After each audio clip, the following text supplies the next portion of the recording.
नमस्कार दोस्तों, आज बात करूंगा इनकम टैक्स के नोटिस के बारे में। नोटिस सेक्शन 142 सब सेक्शन 1 के अंदर आया है। इस नोटिस के बारे में बात करेंगे। एक्चुअली ये जो नोटिस है असेसमेंट से रिलेटेड है।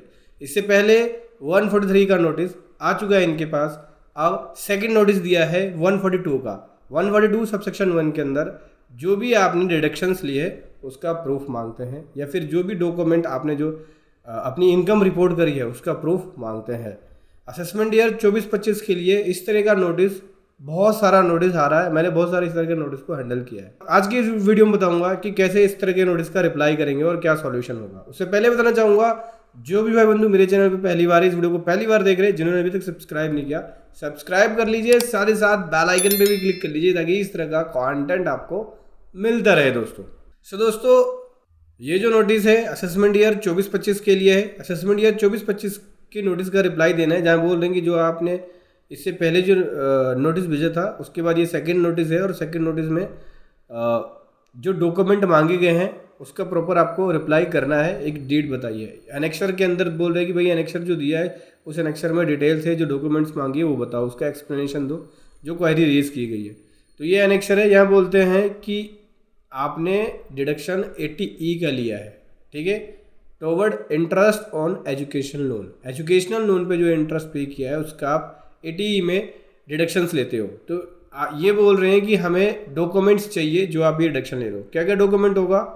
Name of the borrower, loan किससे लिया आपने, स्टूडेंट का नेम क्या है, name of the financial institution, bank का नेम जहाँ से आपने लोन किया, सैंक्शन लोन की डेट क्या है, और पर्पस ऑफ लोन कितना है। प्रूफ दो लोन का, जैसे कि कॉपी सबमिट करना पड़ेगा। एजुकेशन लोन सैंक्शन लेटर जिस भी आपने फाइनेंशियल इंस्टीट्यूशन से लिया है प्रोवाइड करना पड़ेगा, ठीक है। इंटरेस्ट सर्टिफिकेट देना पड़ेगा, उस ईयर का इंटरेस्ट सर्टिफिकेट, उस ईयर में कितना आपने इंटरेस्ट पे किया। तो एक इंटरेस्ट सर्टिफिकेट होता है तो उससे पता लगता है। साथ ही साथ प्रोवाइड करनी पड़ेगी किस इंस्टीट्यूशन में आप कोर्स कर रहे हो, कोर्स का डिटेल देना पड़ेगा, इंस्टीट्यूट का नेम देना पड़ेगा, कौन सा इंस्टीट्यूट है, कंट्री का नाम क्या है, कहाँ से है वो, एडमिशन का प्रूफ देना होगा, एडमिशन लेटर, स्टूडेंट आईडी की और फी रिसिट्स। मोड ऑफ पेमेंट देना होगा, कैसे पे किया आपने, जो ईएमआई की पेमेंट है इंटरेस्ट की वो कैसे आपने पे किया, बैंक स्टेटमेंट उसकी कॉपी देनी पड़ेगी। सोर्स ऑफ फंड बताना पड़ेगा कि एजुकेशन लोन का इंटरेस्ट को पे करने का फंड क्या है, कहाँ से पे कर रहे हो आप।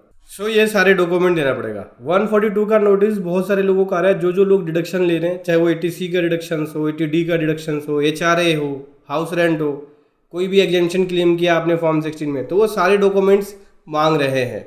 एक एक प्रूफ दिखाना पड़ेगा आपको जो जिसने रिफंड लिया है और हायर डिडक्शन दिखाया है। तो दोस्तों, अगर आप चाहें तो हमारी पेड प्रोफेशनल सर्विसेज ले सकते हैं इस तरह के नोटिस के रिप्लाई का, ठीक है।